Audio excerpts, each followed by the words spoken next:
El tema es: Dios es mi ayudador fiel. Dios es mi ayudador fiel. Gloria al Señor. Entonces, vamos a ir al Salmo 54. Y quiero que se fijen, esto ya lo he enseñado otras veces, pero lo voy a repetir porque ahí está en el Salmo, en lo que se llama el epígrafe. ¿Con qué se come eso? El epígrafe son esas letras pequeñitas. Fíjense que primero, si tiene una Biblia como la que yo tengo, Reina Valera, el tema que tiene ahí el capítulo es plegaria pidiendo la destrucción de enemigos traicioneros. Y abajo tiene unas letritas que dice: al músico principal en Nehinot, masquil de David. Voy a repetir qué quiere decir eso. Al músico principal. Cuando hablamos de músicos, es claro que estamos hablando de algo musical. Estamos hablando algo de cantar, ¿verdad? De canto.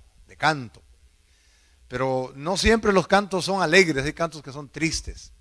Y este canto va a ser, este himno o este salmo va a estar basado en una traición. Dice ahí, pidiendo la destrucción de enemigos traicioneros. Músico principal. Es decir, que este salmo fue escrito, se le atribuye a David, y se le da la instrucción al músico, al director de la alabanza en el templo, para que tome algunas direcciones o alguna dirección para cómo se va a cantar. Pues David era un gran músico también. Instrucción para el director de música del templo. Y esa palabra Nehinot, en Nehinot, quiere decir para cantar con instrumentos de cuerdas, especialmente con arpas, liras o salterios. En los salmos hay muchos instrumentos que ni los conocemos, pero el salterio es uno de ellos. Especialmente música de cuerdas. Entonces podemos pensar que aquí hay una lección. El hombre está escribiendo en medio del dolor, en medio de la persecución, en medio de un ambiente traicionero. Pero nos va a enseñar que aún en medio de la persecución, el dolor se puede convertir en adoración. ¿Les parece? Él está traicionado, afligido, perseguido, pero está cantando, está adorando. Entonces la música aquí ya no es un adorno. La música aquí es un vehículo que usa el alma para dirigirse hacia Dios. La música como vehículo. Luego tenemos esta palabra masquil. Masquil. La palabra masquil tiene que ver con la enseñanza, entendimiento, cántico de enseñanza, quiere decir. Quiere decir que el hombre canta, escribe, pero tiene el objetivo de darle enseñanza al pueblo. Y cuando dice masquil de David o enseñanza de David, quiere decir que es un salmo escrito por David, o que se le atribuye a David. Porque hay cantos que se le atribuyen a David, aunque no necesariamente él los haya escrito. Pero este es un masquil, un salmo, ¿para qué?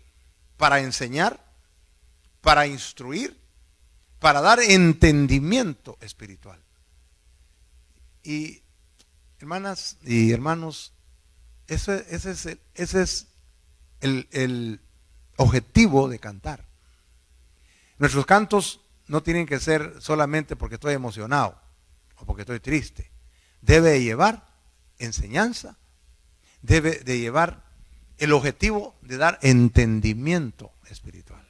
Nosotros tenemos cantamos muchos salmos, o no sabemos muchos salmos, pero los salmos son música, pero tienen didáctica, es decir, tienen enseñanza. Entonces, otra vez, David está escribiendo desde la traición, desde el peligro de muerte. Y él está aquí orando, está cantando, está orando en el canto y está también formando discípulos con sus palabras, formando discípulos con su dolor. Interesante eso, ¿no? ¿Cómo podemos nosotros enseñarle a otro cuando estamos sufriendo? Cuando tenemos dolor. Miren, ahora me han hecho a mí una tremenda traición. Tengo suficiente material para enseñar, ¿verdad? Ahora que me traicionaron, ahora sí tengo bastante bagaje para poder enseñar. Qué bueno fuera eso, ¿no? Entonces aquí tenemos ya, masquil es enseñanza, cántico de enseñanza. Masquil de David, escrito por David, desde un escenario de traición, de dolor y persecución.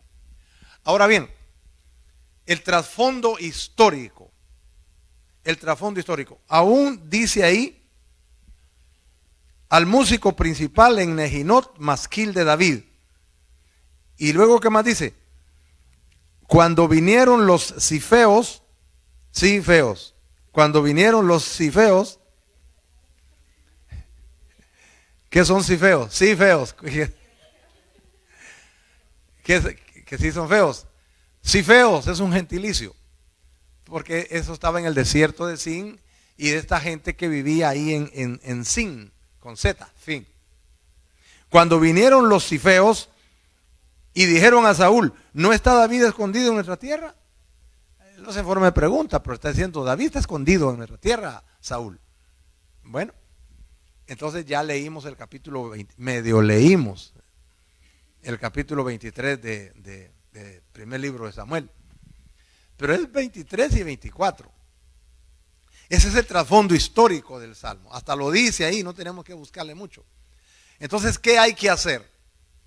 Si este Salmo dice, esto se refiere a lo que sucedió con tal personaje y está en la Biblia, hay que ir a leerlo.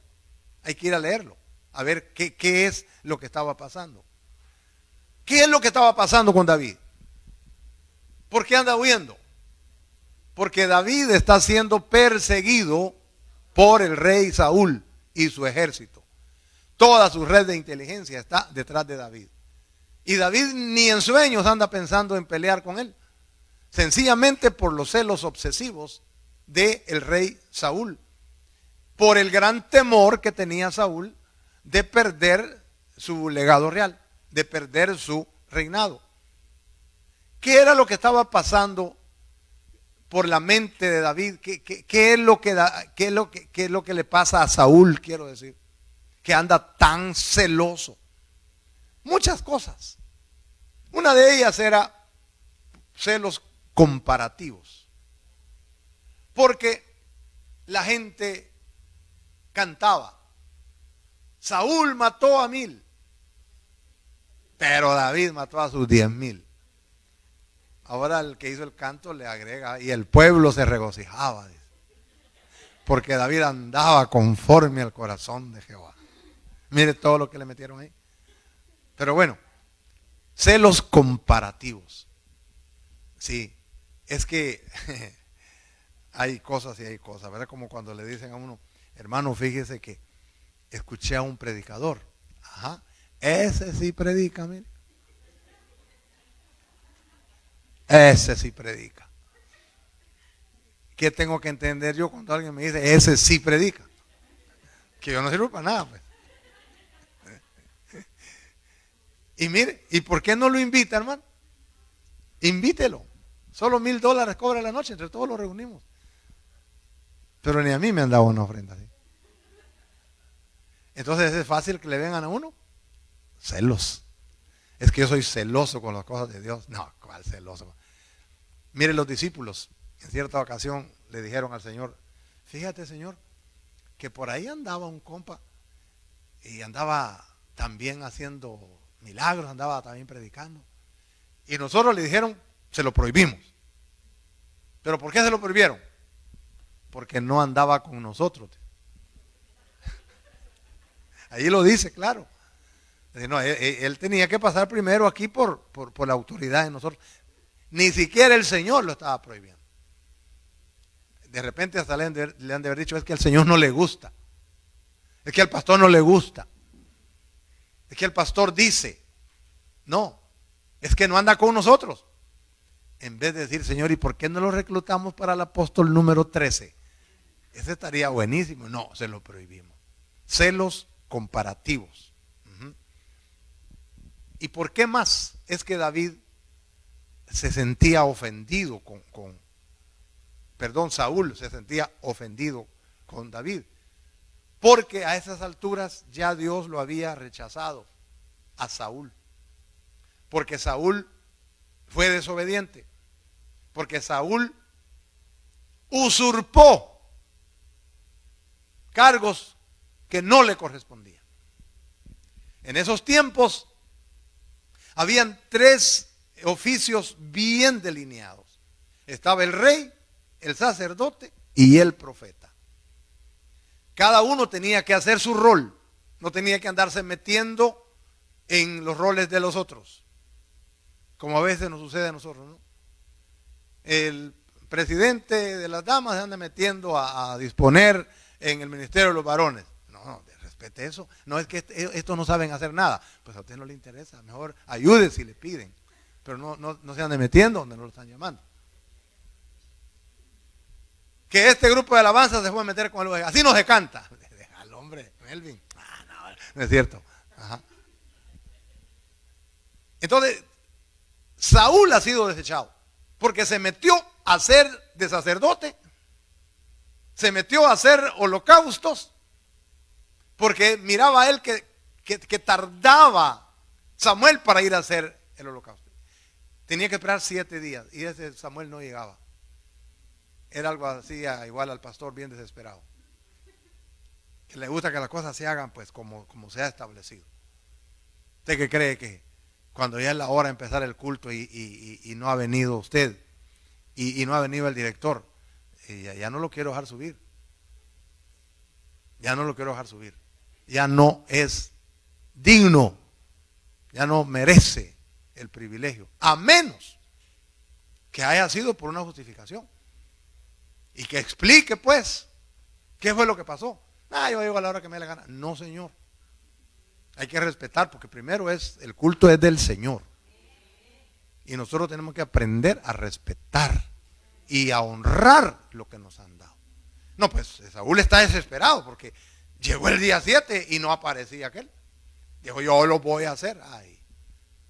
Ahí falló el tipo. Y por otros asuntos más. Entonces ya Dios había ungido a David. Y lo ungió cuando era adolescente. Y pasaron de 10 a 15 años para que David ascendiera al trono. Y todo ese tiempo estuvo sufriendo los celos de Saúl. Imagínense cuando mató a Goliat. ¿Usted cree que Saúl estaba, estoy confundiendo uno con el otro? Problemas, rechazo de Dios. Y por la elección de David. ¿Por qué no se puso a pelear con Dios, verdad? Que fue el que lo ungió. Sino que se pone a pelear con el pobre muchacho. Y luego, el éxito de David. Dice la Biblia que Dios prosperaba en todo a David. Porque David era un muchacho conforme al corazón de Dios, tenía paciencia. Y es que Saúl tenía mucho temor por su trono y por el futuro de su familia. Entonces, miren, les voy a dar más o menos una lista de todo lo que ocurre, un resumen de lo que ocurre en el capítulo 23 y 24 de Samuel, para que tengamos un contexto histórico un poquito más claro, para entonces entrar al Salmo 54 y terminar ahí por las 2 de la mañana. No es verdad, no es verdad. Vamos al trasfondo histórico. Ya medio leímos el capítulo 23. Número 1, dice que David fue a liberar a la ciudad llamada Keila, porque los filisteos la tenían sitiada. Versículos 1 al 6. Pero cuando se dan cuenta Saúl de que David está en la ciudad de Keila, va y sitia o rodea la ciudad de Keila porque sabe que David está ahí. Versos 7 y 8. Entonces, David le pregunta a Dios que si estos de Keila lo van a entregar en manos de los filisteos. Dios dice sí, Keila te va a entregar. A Saúl, quiero decir, versos 9 al 2. Entonces, David y sus hombres escapan al desierto de Zif. Versos 13 al 15. Cuando está en el desierto de Zif, muy preocupado, muy afligido, entonces Jonatán llega a este lugar que se llama Ores y dice que fue a fortalecer en Dios a David. ¿Quién es Jonatán? Hijo de Saúl. Saúl lo odia a David. Muchas veces lo quiso matar. Jonatán es hijo de Saúl, que tendría que ser el heredero al trono. Pero Jonatán amaba mucho a David. Y Jonatán sabe que lo que está haciendo su papá es injusto, es incorrecto. Y él con David tiene un amor muy cercano de amigos. Y ahora va hasta allá y lo va a fortalecer. Así como hacemos nosotros cuando sabemos que alguien está afligido, ¿eh? Corremos a fortalecerlo. Exactamente así. Entonces, estos zifeos, y vaya que no son feos, tratan de entregar a David a Saúl. Y ahí está el punto. Traición. Traición. ¿Por qué traición? Porque los de Zif pertenecen a Judá. Y conocen quién es David. Entonces, David y sus hombres escaparon a ese lugar llamado Maón, verso 19 al 24. Pero cuando llega este Saúl, llega a querer capturar a David, le llegan a avisar que los filisteos están invadiendo a Judá. Entonces Saúl interrumpe la persecución a David y se va de regreso a socorrer a Judá. Versos 25 al 27. Y es ahí en donde se da la oración de David que registra él en el Salmo 54. Eso de que llegaron aquellos a invadir a Judá y que Saúl tuvo que regresarse a librar a la ciudad, a Judá, ese es el puro efecto de la oración que David estaba haciendo. Cuando Saúl se va, entonces David se va a huir a un lugar que se llama Engadi, versos 28 al 29. Ese lugar de Engadi, dicen los historiadores, que era como un oasis en medio del desierto. Engadi era muy famoso por su agua, por su gran vegetación, y era un refugio. Todo eso era como refugios naturales en cuevas, muchas cuevas bonitas, zonas acantiladas y manantiales, unas grandes alturas rocosas. Todavía, sí, está bien que lo tenga ahí, no importa. Entonces era un lugar ideal para esconderse. Entonces aquí entramos al capítulo 24. Cuando terminó el asunto Saúl allá en Judá, acuérdense que había interrumpido la persecución a David por esta emergencia. Ahora regresa Saúl, capítulo 24. Regresa nuevamente, ahora se va a Engadi. Ya no dice que los feos aquellos lo hayan detectado, porque este lugar de Engadi estaba muy lejos de Zif. Pero este Saúl tenía una red de inteligencia pues muy fuerte. De plano eso les han de haber dicho, mira, ya David ya no está allá en Zif, pero ahora está en Engadi. Y miren ustedes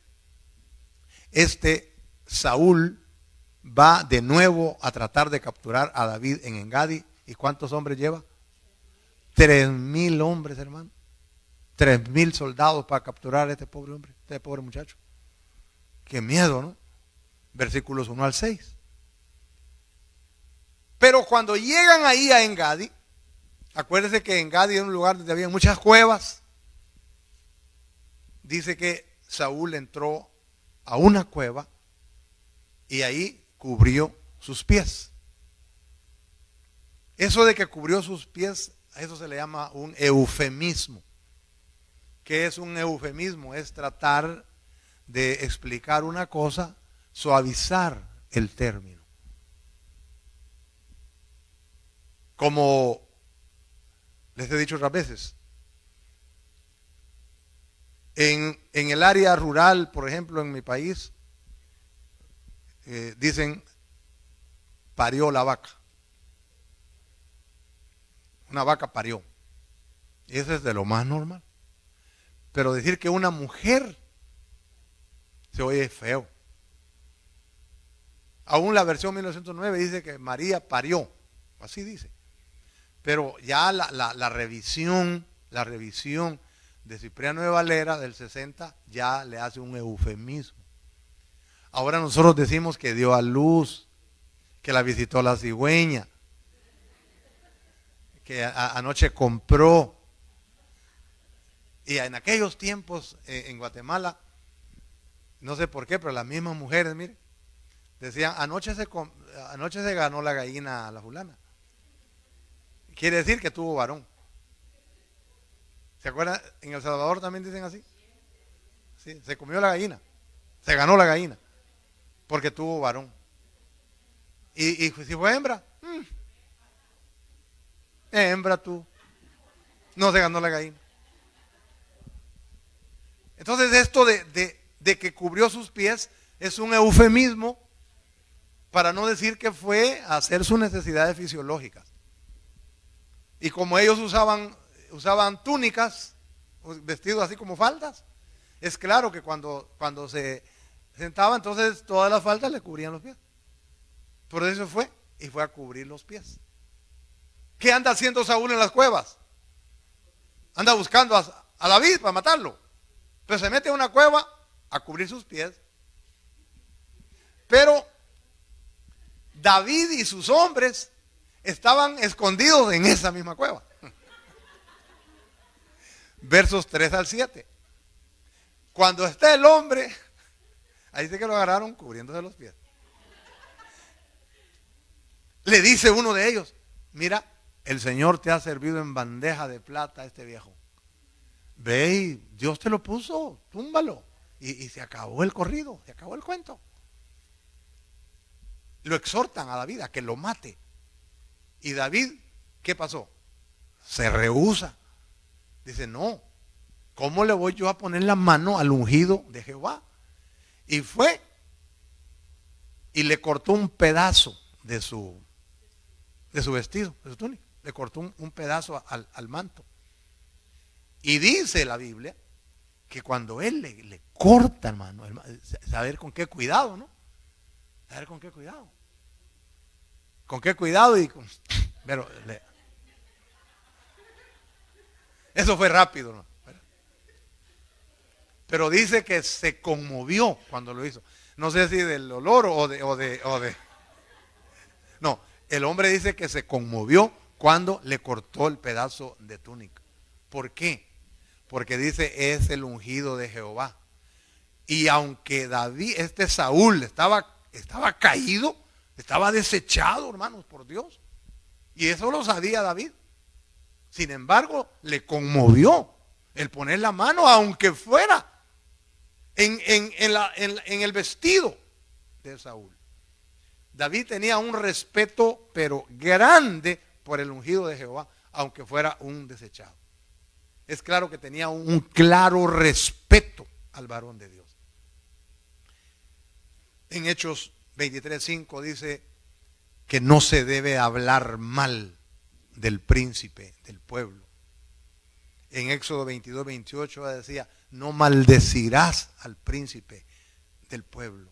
Quiere decir, no le faltarás el respeto, no lo injuriarás, no hablarás con desprecio de la autoridad de un ungido de Dios, de un siervo de Dios.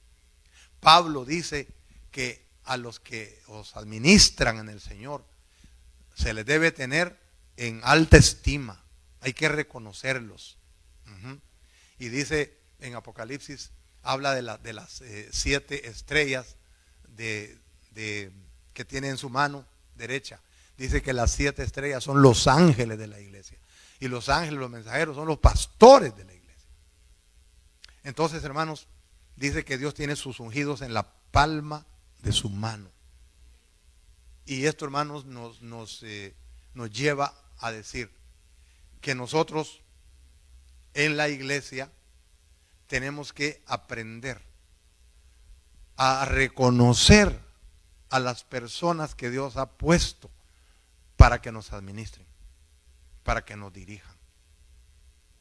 No solo el pastor. Y no estoy hablando de Melvin, estoy hablando de la persona que Dios ha puesto. No importa cómo se llame. Que hay que respetar las autoridades.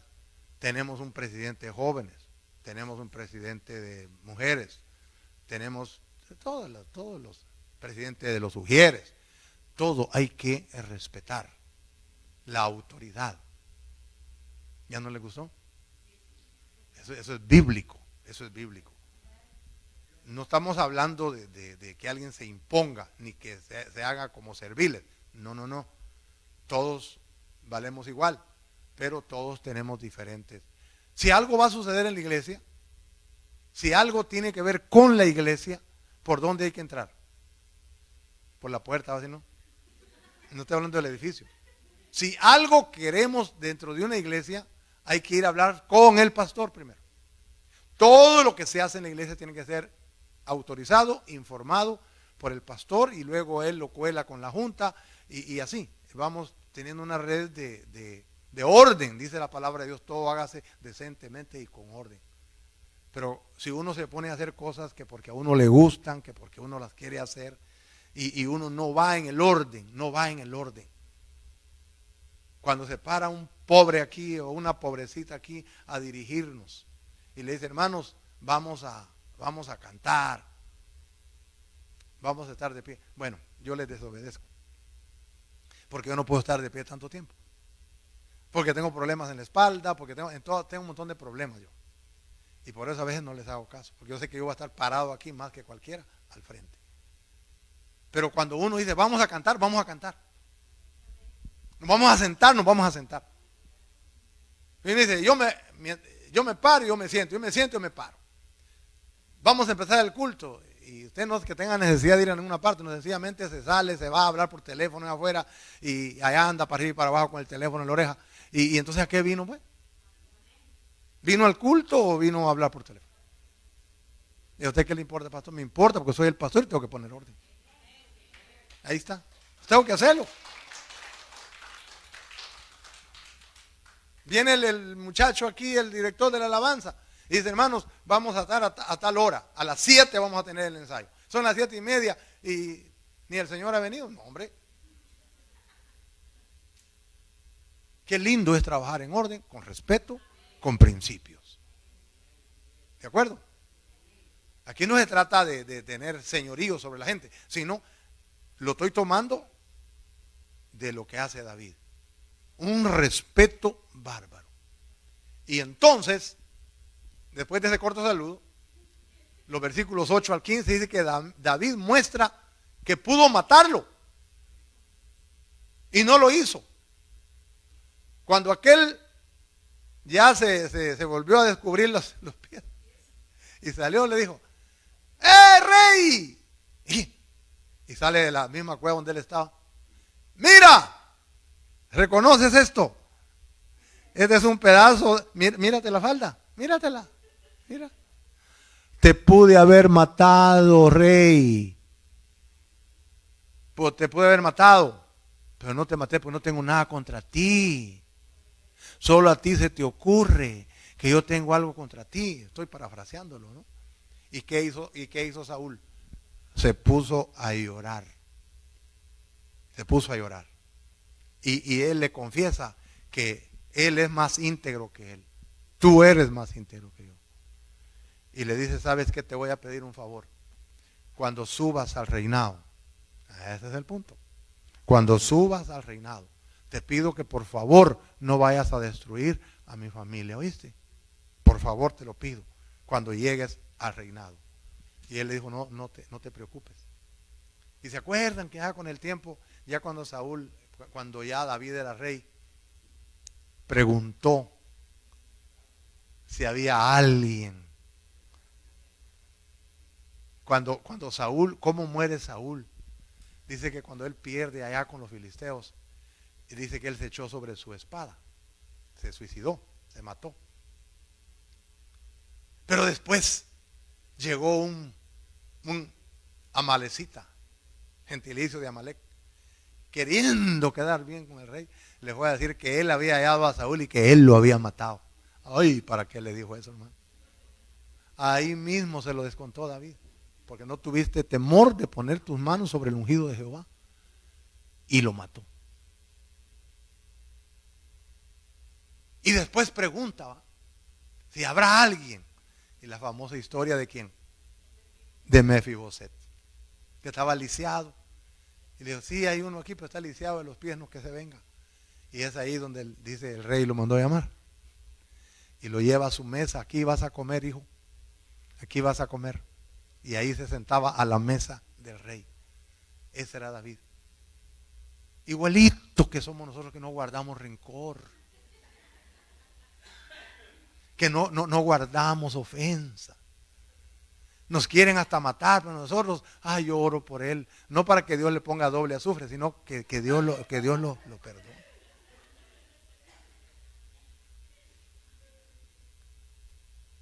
¿Cómo están nuestros corazones, hermanos? Hay rencores, hay resentimientos ahí guardados. ¿Cómo vivimos en casa con nuestros familiares? Ay, David, bien como dice Dios que era conforme a su corazón. Bueno, pues Saúl se va y David se queda ahí en el refugio. Verso 22. Entonces, en medio, hermanos, de toda esa situación, es que aparece el Salmo 54. Y es ahí donde aparece la oración de David. Y qué bonito David, ¿no? Él no solamente hace la oración, sino también le pone música. Y se la entrega al director de alabanza y le dice, mira, saber cómo se llamará, si era Asaf o ¿cuál era el otro? El Yedutun o Asaf, uno de los tres. Esos eran los tres directores de música: Asaf, Emán y Yedutun, o Yedutun, si usted lo prefiere en inglés. ¿Verdad? Uno de ellos le dijo, mira, este es el que vamos a cantar el jueves en la noche, mira. No era un culto como ese, ¿no? Y que sea de cuerdas. Me lo cantás con lira, la primera estrofa, y la segunda con arpa, y la tercera con salterio. Y me le pones así una música así media, quién sabe cómo, ¿no? Así, en Nejinot me lo canta, en do mayor, en fa, en re, en la que caiga, porque no sé música. Y es aquí en donde aparece entonces el Salmo 54. Y ahora sí vamos a empezar el mensaje. Dígame usted, ¿no le haya más saborcito conociendo la historia? Conociendo la historia. ¿Y qué enseñanza nos da a nosotros? Que no importa en la situación que estemos pasando, siempre la oración es el vehículo que lleva el alma hasta Dios. Bendita oración. Yo puedo hablar con Dios orando. La oración es el vehículo. La oración por sí misma no es lo más importante, pero es un vehículo para hablar con Dios. Bendita oración, porque yo puedo hablar por medio de ella con Dios y puedo escuchar también a Dios. Porque David le pedía a Dios y Dios le hablaba y Dios le indicaba. Y a mí que no me habla Dios por la oración. Y ora usted pues. Sí, yo oro. Bueno, a ver qué clase de oración será. Pero entonces ahora sí. Salmo 54, versículo 1. Oh Dios. Y no me voy a detener todo el versículo, solo voy a sacar unas partes. Oh Dios, sálvame por tu nombre y con tu poder defiéndeme. Si está consciente en qué situación estaba el salmista, ¿no? Afligido, traicionado, perseguido. Le dice, sálvame por tu nombre. En la Biblia, el nombre no es como los nombres que nosotros ponemos. Allá tengo un primo que llegó un predicador muy famoso a su iglesia. Hizo una campaña evangelística. Y el hombre, tremendo predicador, apellido Ledesman. Y el hermano Ledesman y el hermano Ledesman, pero mi sobrino, como era medio sordo, él solo oía que decían el hermano Edesman. Y justo en esos días, su mujer dio a luz. ¿Y qué cree? Estaba tan impresionado mi primo que le puso a su hijo Edesman, le puso. Y le digo, vos, ¿y por qué le pusiste así a tu hijo? Es que aquí viene un predicador. Vos, mirá, me impactó tanto, que yo yo le puse su nombre. Vos, pero así se llama él. Yo creo que sí, me dice. Decían otro nombre por ahí, me dice, pero no será Ledesma que era el nombre. Le dije, sí, me dijo, bueno, ese es el apellido Ledesma. Le dije, no es ni siquiera es Edesman, es Ledesma. El apellido le puso. Y no se esté riendo porque usted no sabe decir su nombre. Pero los nombres bíblicos no era nada más por ponerle nombre, sino que el nombre representaba características de la persona. Le pondrás por nombre Jesús, porque Él salvará a su pueblo de sus pecados. Josué, Jehová es salvación, porque Él iba a salvar al pueblo de todo aquel montón de enemigos que tenía el pueblo en la tierra.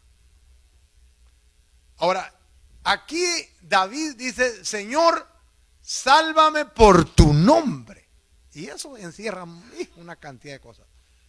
Está diciendo, está recordando las características del nombre de Dios. ¿Cuál es el nombre más sagrado de Dios? Supremo en la Biblia. Es cuando Dios se aparece a Moisés en la zarza y Moisés se acerca porque está con aquella inquietud. ¿Por qué esa zarza no se apaga? No deja de arder. Si una zarza, hermano, esa llamará de petate, ya se quemó, pero no se consumía. Y eso lo hizo a él acercarse. En el desierto las zarzas se incendiaban solas, porque son muy combustibles. Y entonces llega y Dios le dice, Moisés, quítate la sandalia de tus pies, porque la tierra donde estás es santa. Y no estaba en Israel, estaba en el Sinaí. Sinaí es Egipto. Pero donde está la presencia de Dios, ahí es tierra santa. Y usted sabe el resto. Cuando Dios le dice que debe de ir a Egipto a libertar al pueblo, y él le dice, ¿y en qué nombre voy a ir? Porque habían tantos dioses. Imaginación de mentes caídas, porque dioses, esos son imaginación nada más. Pero Dios solamente hay uno. Y le dice, diles, yo soy el que soy. Me envía. Yo soy el que soy. No yo fui, yo seré. No, yo soy el que soy. Es que en ese tiempo había muchos dioses en la imaginación de la gente. Pero cada lugar tenía su Dios. Si fuera aquí diríamos el Dios de Panorama City, el Dios de North Hill, el Dios de Van Nuys, el Dios de North Hollywood, el Dios de Pacoima, el Dios de Arleta. Entonces, ¿y en nombre de cuál Dios voy? Porque dependiendo qué tanto poder tuviera. Y le dice, no, yo no soy el Dios de Egipto, ni siquiera el Dios de Israel, yo soy el que soy. Eso implica poder, eso implica autoridad suprema, soberanía, yo soy.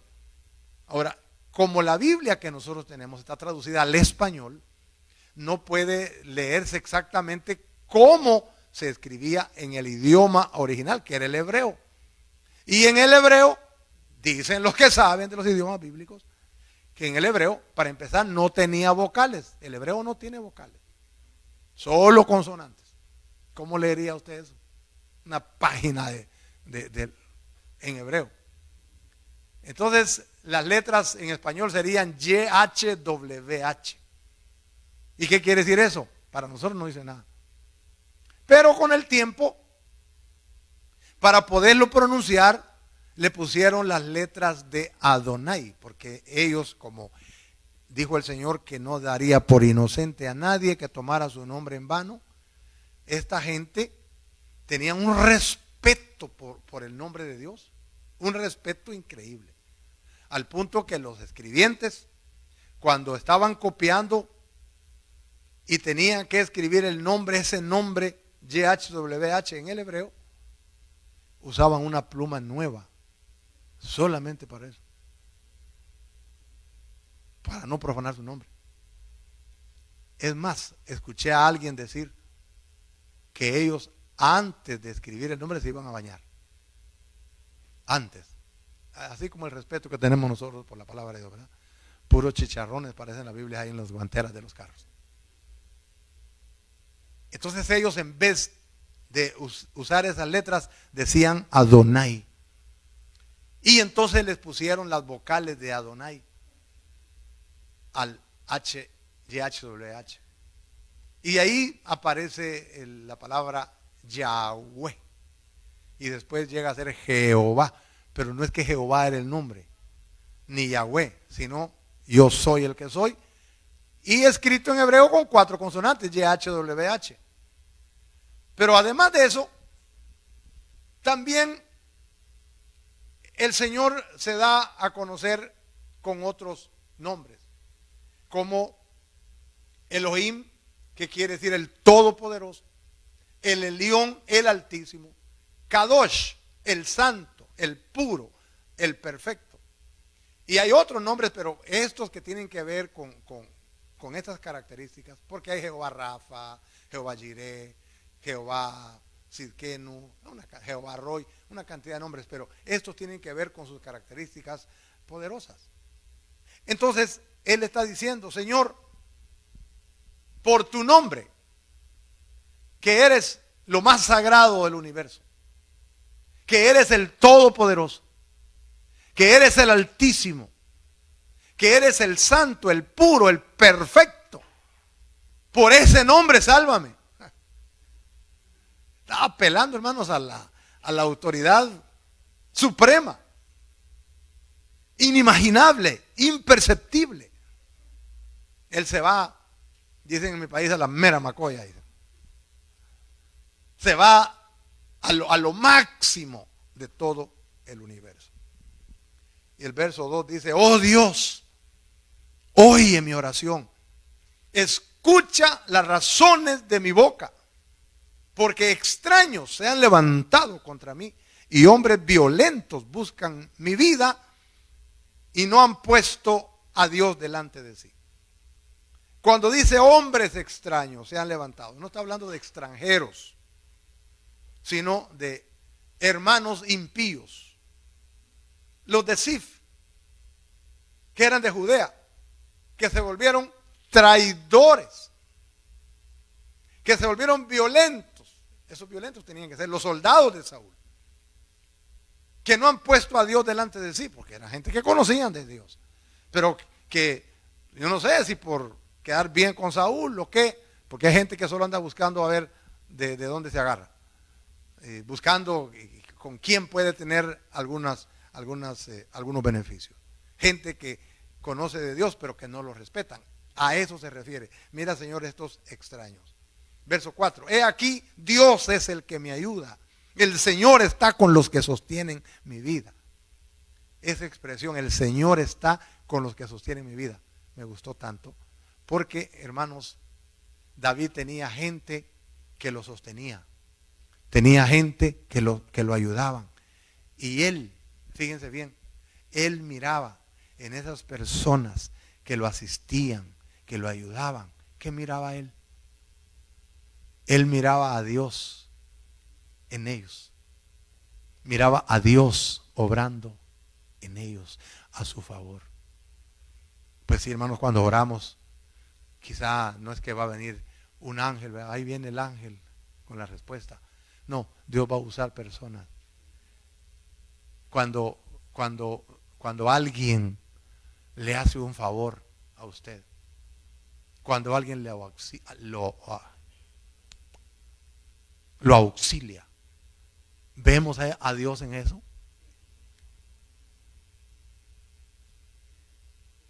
Como aquella viejita que no tenía que comer y le clamaba a Dios: Señor, por favor, envíame comida, Señor. Y lo oyeron unos ateos y dijeron: engañemos a esa viejita, vamos a comprarle una canasta de comida ahí, va a creer que Dios fue. Y cuando ya le dé gracias, le vamos a decir: no, fuimos nosotros.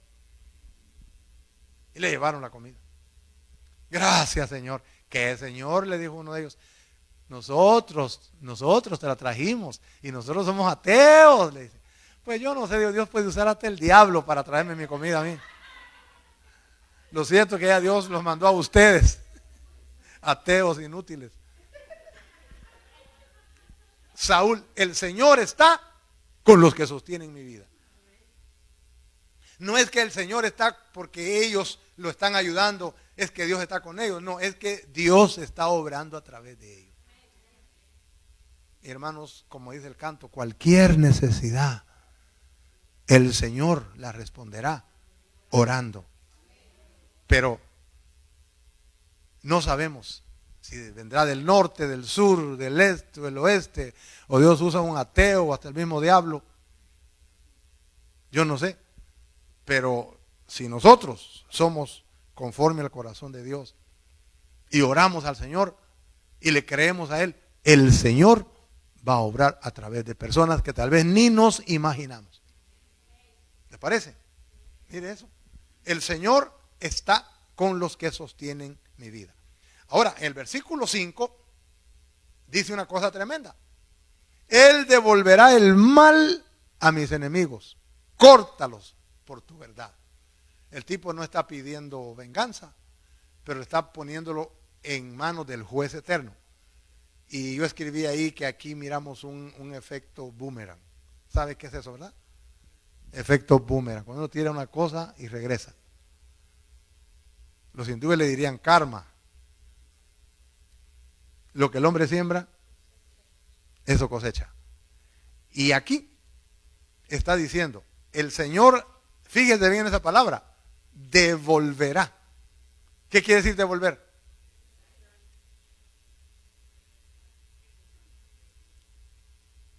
Mire usted, yo compré este micrófono, pero lo vengo a devolver, porque no me gusta. ¿Y por qué no le gusta? ¿Está malo? No me gusta, lo vengo a devolver. El Señor devolverá el mal a mis enemigos. ¿Qué quiere decir esto? Que lo que hacemos, estamos sembrando. A veces me dicen: pastor, que Dios lo bendiga. Y yo le digo: yo le deseo el doble de lo que usted me está deseando a mí. Entre más bien me desee, que Dios le dé el doble. Oye, dicen en Guatemala. ¿Oyó? Dicen en Guatemala. Eso quiere decir que cuando nosotros hacemos daño, estamos sembrando. Es un principio. Es igual que cuando llevamos nuestros diezmos, nuestras ofrendas al Señor. No lo hacemos porque queremos que Dios nos dé más, sino, como dice la palabra, de lo recibido de tu mano te damos. lo damos con gratitud, lo damos con alegría, el Señor devolverá, dice, con creces. Tal vez no le va a dar dinero, pero nos da salud, nos da familia. Que sea cabezoncitos ahí, pues son los más bonitos para nosotros. Así todos como calabacitas, ¿eh? Pero están bonitos, hermano. Están bonitos. ¿Sí? Él devolverá el mal a mis enemigos. Lo bueno que hacemos regresa, porque Dios recompensa. Y lo malo que se hace también regresa a quien lo hace. No por venganza, pero es un principio. Como dicen por ahí, si estás sembrando malas semillas, prepárate para llorar. Prepárate para llorar. Los enemigos que nosotros tenemos tal vez no sean físicos, pero a veces son pensamientos malos, son injusticias. Entonces, si el efecto boomerang es así, ¿qué tal si practicamos lo que se llama la regla de oro de Cristo? ¿Cómo dice la regla de oro? ¿Cómo dice la regla de oro? No la saben. Y todo lo que queráis que la gente haga contigo, así hace tú con ellos. Hay otra que le dicen la regla de plata. Y la regla de plata es: no hagas daño para que no te hagan daño. Esa es la de plata. Pero la de oro es: haz el bien para que te hagan bien. Por supuesto que la característica del cristiano no es hacer bien para que le hagan bien. La característica del cristiano es hacer bien, punto. Porque él tiene el carácter, tiene a Cristo, la semilla del Señor en su vida, y el carácter de él se tiene que parecer al del Señor. Él no hacía bien para que le hicieran bien, él hacía bien porque esa es su característica: ser bueno, benigno, maravilloso, lento para la ira y grande en misericordia. Tenemos que ser, no tenemos que ser así. Así debe ser nuestra característica. Sin embargo, si nosotros queremos cosechar bien, pues hay que sembrar bien. Si usted o yo tenemos el problema de que no tenemos tantos amigos, ¿por qué será? ¿Por qué es que no tenemos amigos? El que quiere amigo, muéstrese amigo. ¿Sí? ¿Por qué razón? Porque el Señor va a devolver lo que nosotros sembremos. Como dijo aquel hermanito que vino acá la otra vez. Como dijo aquel cantante, yo quisiera tener 1,000,000 de amigos y que cada amigo me dé un quetzal, dijo, que venía de Guatemala. Pero no es así, no es por interés. Efecto boomerang. Practiquemos la regla de oro. Salude. Déjese amar. Respete para que le respeten. Ame para que le amen. Hay un canto infantil que dice: ama si quieres ser feliz. Ama y todo cambiará. Ama y así comprenderás. ¿Comprenderás qué? La alegría de amar.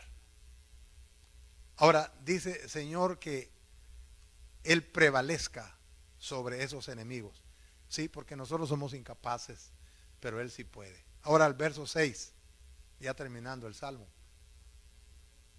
Dice Él: voluntariamente sacrificaré a ti. Sacrificar era ofrecer animales en ofrenda, ¿se acuerdan? ¿No? Alabaré tu nombre, oh Jehová, porque eso es bueno. Es bueno alabar a Dios, dice. Pero mire esas palabras: voluntariamente sacrificaré a ti. Miren ustedes, en el Antiguo Testamento era obligatorio que había que hacer cosas, había que dar culto, había que llevar ciertos tipos de ofrendas, de grano, de animales, de tantas cosas. Era obligatorio hacerlo. Pero en el tiempo de la gracia, todo es voluntario. No oramos por obligación. No servimos por obligación. No diezmamos por obligación. No hacemos nada por obligación. Todo debe ser voluntario. Por supuesto que decir que sea voluntario no quiere decir que sea opcional. Porque en cuanto a los diezmos dice indefectiblemente diezmará. Pero el asunto es que él tiene que llevar el componente del querer, la voluntad, la dedicación, el amor. Y aquí les recuerdo algo. Oigan bien, cuando nosotros hablemos de lo que son las finanzas, traemos nuestros diezmos, nuestras ofrendas al altar, nosotros no tenemos que decir, hermanos, vamos a dar el tiempo para los diezmos y las ofrendas, porque hay muchas necesidades en la iglesia. Hay que pagar la luz, hay que pagar los seguros, etcétera, etcétera. No, pero es que no es por eso. Pablo dice, nadie dé con tristeza ni por necesidad, porque Dios ama al dador alegre. No traemos porque hay que pagar. De ahí se paga. Pero es que tiene que traer un componente, así como dijo el Señor de aquella mujer, que le fue a derramar, dice, el perfume a sus pies, y toda la casa se llenó de la fragancia. Eso es. Nosotros lo que le damos al Señor tiene que llevar, como dicen Proverbios, honra a Jehová con tus bienes y con las primicias de todos tus frutos, y entonces Él llenará tus lagares de mosto, etcétera, etcétera. Te va a alegrar. Pero eso de honra no quiere decir tráelos, no, que tenga honra. Por eso es que hemos dicho, a Dios no se le dan sobras, porque Dios no recibe sobras. ¿A quién le gusta recibir sobras? Fíjate que ahora que estaba comiendo, fíjate que me quedó este pedazo de carne, te lo traje aquí, mira, me sobró. Entonces sí, ¿verdad? Pero a Dios sí le llevamos. Ay, ¿qué dice? No traje ofrenda, hombre, solo de a 20 tengo, solo de a 50. No traje ofrenda. ¿Y cuál es la ofrenda para él? $1. Ahí está, así. Eso no sirve para nada. Tiene que traer adoración, voluntad, amor, honra, adoración. ¿Y por qué se ponen tristes cuando les hablo de? Bueno, voluntariamente. Son principios que traen bendición y que si no lo hacemos, pues entonces también trae todo lo contrario. Verso 7. Porque Él me ha librado de toda angustia y mis ojos han visto la ruina de mis enemigos. Ahí terminó el salmo. El salmista tenía mucha gratitud y mucha voluntad porque Dios respondió sus oraciones. Ya les dije, ya hablamos lo que dice 1 Samuel 23. Ya lo tenían rodeado, hermanos. Ya lo tenían rodeado. Y cuando él oró, resulta que llegaron aquellos filisteos allá a atacar la ciudad y el viejo aquel se fue de regreso con su ejército. ¿Por qué? Por los filisteos. ¿No será porque Dios estaba contestando la oración de David? Y después, llega el capítulo 24, sigue orando la oración. Ay, Dios mío. ¿Qué fue lo que usó Jehová para cambiarle ese su odio que tenía David? Que se cubría los pies. Hasta eso puede usar Dios para librarnos. Es que la oración es tremenda, ¿no? Disentería le dio al viejo, mira. Y entonces él dice aquí, por eso voluntariamente, a mí nadie me va a andar rogando, ni nadie me va a andar motivando, porque yo tengo mucha voluntad para sacrificar. Sacrificio no es una cosa sencilla. Sacrificar a ti. Y voy a alabar tu nombre, oh Señor, porque eso sí que es bueno. ¿Cómo no va a ser bueno alabar al Señor? Tantas cosas que nos ha dado, empezando por la salvación. Y dice, y aclaro, porque es que Él me ha librado de toda angustia. Y mis ojos han visto la ruina de mis enemigos. ¿Ya no están? El salmista tenía mucha gratitud, mucha voluntad por todo lo que Dios hizo. Y el Señor también nos ayuda, hermanos, cuando somos traicionados, abandonados, perseguidos, incomprendidos. Paremos aquí entonces y démosle gracias al Señor por todas sus bendiciones. No sé cómo usted ande hoy, en qué situación se encuentre, pero hermanos, tenemos el gran recurso que tenía David, la oración, la oración, la oración personal. La mejor oración es la que uno hace personalmente, es decir, la corporativa es buena también. Cuando nos unimos aquí, como vamos a venir ahorita y vamos a orar, pero enciérrate en tu cuarto, cierra tu puerta y ahí habla a tu Padre que está en secreto, y tu Padre que te oye en secreto te recompensará en público. ¿Dónde estaba orando David? ¿Quién sabe? Si estaba en la cueva, si estaba donde sea. Dios usó los filisteos allá y aquí usó sencillamente una emergencia intestinal.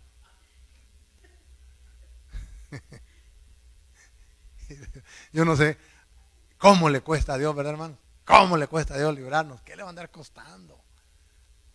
Acordémonos del nombre, sobre todo nombre. El nombre. Nosotros no somos un pueblo huérfano, está de parte de nosotros el Dios Todopoderoso. Y por eso tengamos mucha voluntad para servirle, para trabajar para su obra, porque Él nos ha librado y nos librará de toda angustia.